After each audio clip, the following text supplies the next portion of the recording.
Hello everyone, আসসালামু আলাইকুম। সবাই কেমন আছেন? আলহামদুলিল্লাহ আমরাও ভালো আছি।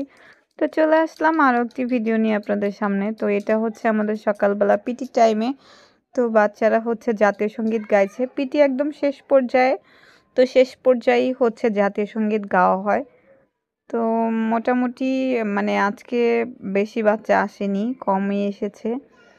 তো সকালবেলা আমাদের প্রতিদিনের হচ্ছে এটাই রুটিন যে সকালে ক্লাসের 15 মিনিট আগেই হচ্ছে পিটি হয়। তো আমরা সবাই 20 মিনিট আগে চলে আসি স্কুলে। তারপরে হচ্ছে বাচ্চাদেরকে দাঁড়া করাই পিটিতে।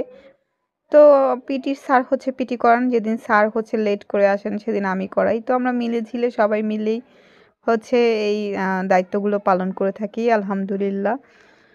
তো এইদিকে বাচ্চাদের এই অ্যাক্টিভিটিসগুলো আসলে করানো উচিত প্রত্যেকটা বাচ্চারই, প্রত্যেকটা স্কুলেই আমি মনে করি এতে করে বাচ্চাদের লেখাপড়ার মানে করার মন মানসিকতা অনেক ভালো হয় বা মন মানসিকতা খুব সুন্দর হয় ওদের লেখাপড়ার প্রতি। তো আমার ভিডিওটি কেমন লাগলো জানাবেন।